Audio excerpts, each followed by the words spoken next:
សរសើរមិនបានអ្នកផលិតមាតិកាល្បីឈ្មោះលោក Rick KH បាក់ដំណើរការបណ្ណាល័យផ្ទាល់ខ្លួនអនុញ្ញាតឲ្យចូលអានដោយមិនគិតថ្លៃខណៈមានសភៅរហូតដល់ទៅ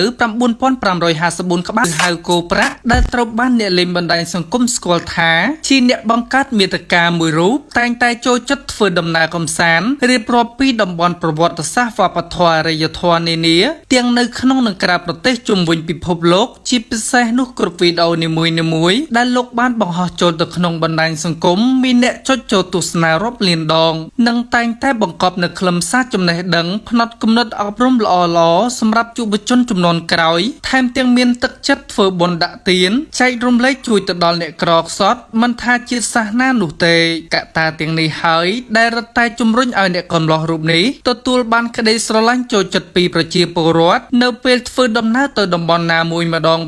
មានអ្នកចោមរុំជុំវិញខ្លួនប្រកបដោយស្នាមញញឹមនិងការរាក់ទាក់យ៉ាងកក់ក្ដៅយ៉ាងណាមិញនៅថ្ងៃទី10ខែមិថុនាឆ្នាំ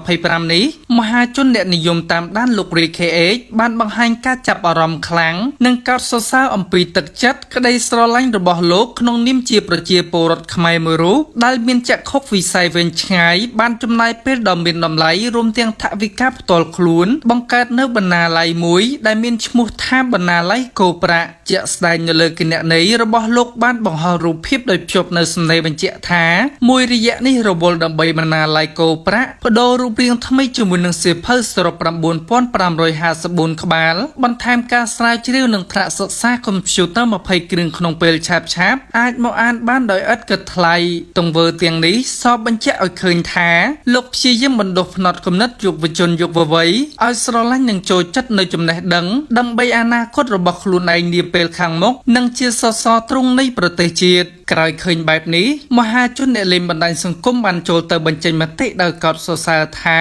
ស្អាតខ្លាំងណាស់ធ្លាប់ឃើញតែនៅប្រទេសគេដល់នៅខ្មែរឃើញបែបនេះដូចជាជ្រុលជ្រើមនឹងសៀវភៅដែរហើយទោះបីមើលទៅតូចមែនតែតូចខ្លឹមរីឯអ្នកខ្លះទៀតក៏បានបន្តថាបណ្ណាល័យសៀវភៅជាបណ្ណាល័យនៃផ្នត់គំនិតចែកលុយចាយបានត្រឹមតែមួយរយៈពេលតែចែកចំណេះដឹងចាយបានមួយជីវិតនឹងនៅជាប់ខ្លួនរហូត